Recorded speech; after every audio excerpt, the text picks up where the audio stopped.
Hi from Helen's Harvest. Today we are going to introduce Bayou Pines of Volume 2. This is Volume 1 and this is Volume 2. So let's do it. Bayou Pines 2 closes with a piece of rayon ribbon which I discharged, which means bleached. It was a beautiful olive green, but I wanted to see what it would do, and it made a real pretty toasty copper color. I love it. On the cover, we have a collage of lace and fabric, some sticks that form an L frame with mosses and lichen and a mushroom that was growing on my fence in the front that my husband built. We have some freeform beautiful ribbon which forms the spine and reinforces it, and it's beautiful gray like the lichen. And we have a bunny necklace. He is an medium amber bunny with 4 spacer beads that match, and he is the feature of this Bayou Pines Volume 2 because I see lots of these in my yard. And this is how he comes off. You just pull the little string,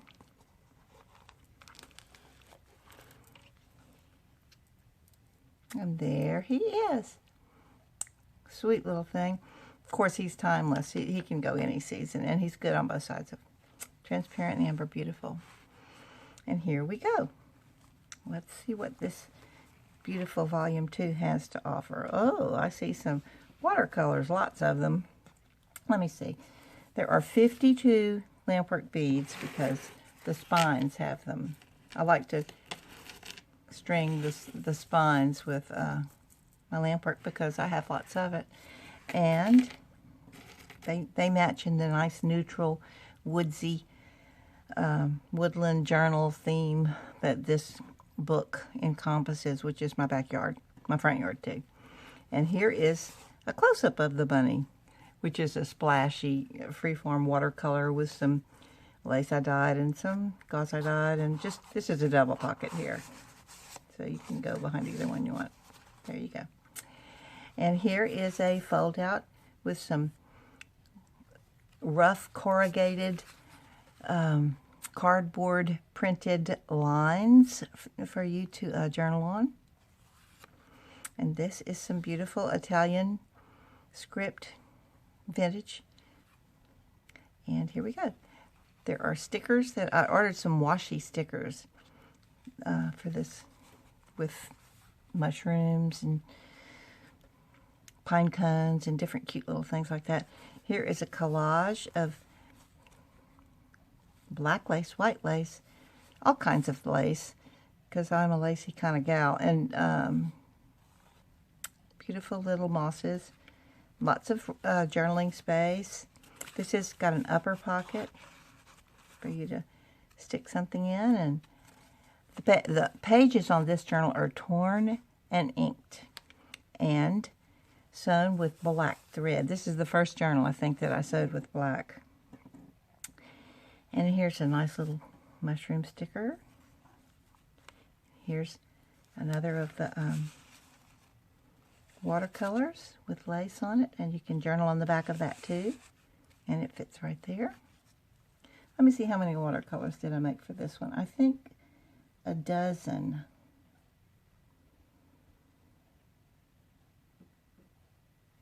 Fourteen hand-painted critter cards is what I called them. And there are 2 tablets in this one too.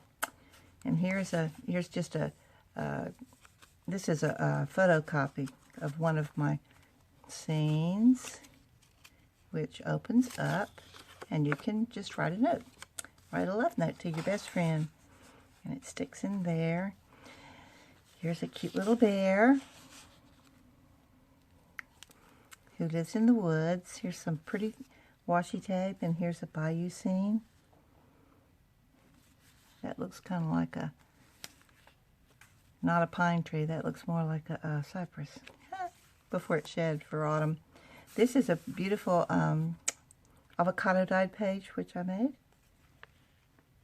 And this is the center of the first signature. The signatures I spun into one cord. There are two because you tie it off and you sew it.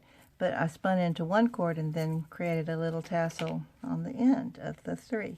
There are 3 signatures in this book. And here's a tuck spot with a little Bayou scene. Some pretty brown paper. Here is another tuck spot. This is from an antique, not antique, 1929 Philadelphia newspaper that my sister-in-law gave my mother-in-law, and my mother-in-law gave it to me because she knows I love old stuff. Here's a bunny card with some pretty dyed lace. More of the corrugated printed line paper, a little bit of tracing paper that I tried to print on my printer, which I glued it to a piece of normal printer paper and then cut it off, and that's how you do it. You can glue it and print. It'll go through your printer if you glue it on both sides. Or I think I might have done it on all 4. Here's a cute little bird that lives in there. Here's more of that discharged black lace. This is cotton, which turns a beautiful rust color.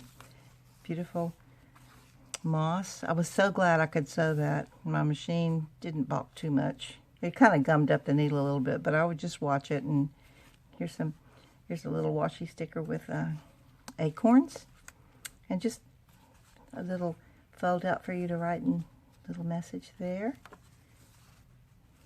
And here is an original watercolor, and another one on the other side.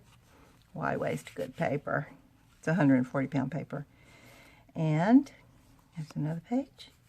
Here's a little deer, peeky pieing in there under a little lace. Here's a raccoon. Hi, raccoon. Maybe his name's Rocky, or not. And here's a little fox posing. And here's a little half of one of the watercolors I did. Here's the center of the second signature. And here is a wild turkey. And he is posed in the ottoman pose. So I used an ottoman picture to create this pose because, of course, I exaggerated the colors a little bit. But ottoman, there's a lot of ottomans in our local museum, so I like him. Here's a little squirrel watercolor. And here is one of those freeform tablets with some echo dyed paper and some lace that I dyed with the peach, which this peach is avocado dyed, and coffee. Coffee on this side, avocado on that side. I love natural dyes. Here's a fox face, cute little card for you to journal on the back. This is a hand-painted one. And here is the other side of that double watercolor, and this is a double watercolor too. This one is woods and water, and this one is piney woods. This is what my backyard looks like, and it looks like that too because I have a pond. And here is a cute little woodpecker. And here's another little bird. Some kind of crested something, I forgot. Gold crown crested, I don't know. And here is a tabard. This tabard can go on any of the pages. It's just connected on top like a piece of clothing. And on the other side is a piece of that beautiful dyed lace. And here's another tablet. You can go under here. There. And here's a fold out of that tracing paper which I dyed. And a couple more pages with mushrooms throughout because this is a woodland journal. And we do have mushrooms all around. And here's a pretty coffee speckled piece of watercolor paper, which I made cards out of. And there's the other one. And this is about it, except for one more little bird. And another tea-dyed card. This was the 9th journal that I made, and so it is signed right here, HH, which is Helen's Harvest. And that's the end of this journal. Thank you.